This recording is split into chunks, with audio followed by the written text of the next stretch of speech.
Hey there, beautiful souls. Today I'm diving deep into part 3 of our Gnosticism 101 series, The Gnostic Savior and the Human Soul. Ready to explore your inner divinity? Let's get started. First up, let's talk about Imagine having a piece of the divine right within you, a seed of light trapped in your material body. That's what Gnostics believed. They thought this spark came from the true God and got obscured by our flesh, senses, and the demiurge's illusions. Ever heard of the hymn of the pearl? It's like this ancient, poetic tale where a prince is sent to retrieve a precious pearl from a foreign land. That pearl symbolizes our divine spark and the foreign land. That's the material world we live in. So why don't we feel this spark? The material world dulls it. Ignorance, distractions, and those pesky archons keep us asleep. But Gnosis, direct experiential knowledge, awakens it. Now let's dive into In Gnosticism, a savior is sent from the pleroma, the divine realm, to reveal hidden knowledge and liberate souls. In Christian Gnosticism, Jesus isn't about dying for sins, he's about teaching Gnosis.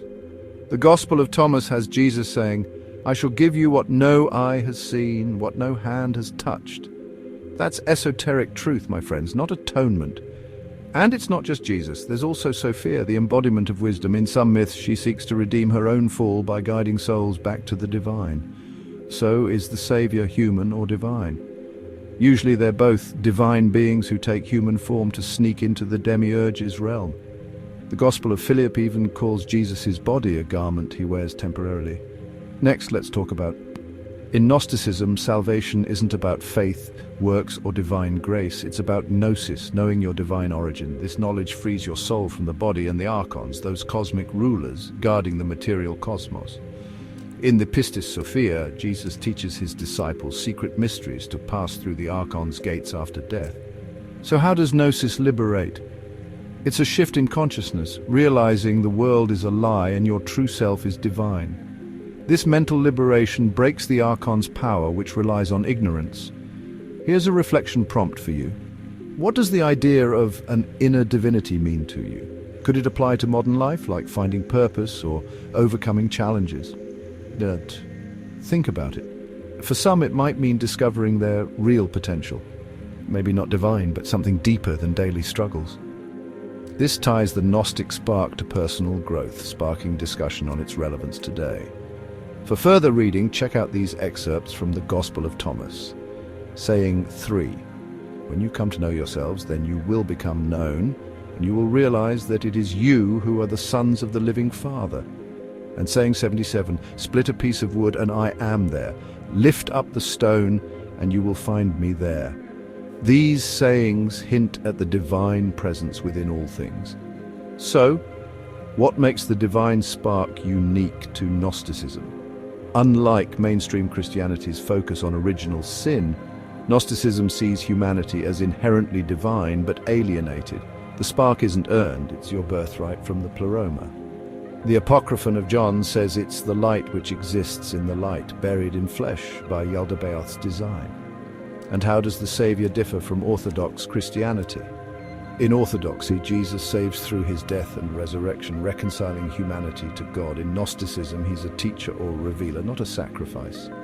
The Gospel of Judas even suggests Judas betrays Jesus to free his spirit, not damn him.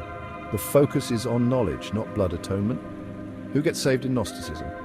It varies by sect. Valentinians divided people into 3 types. Pneumatics, those with the spark who seek gnosis and return to the pleroma. Psychics, who are soul-based and capable of partial salvation through faith.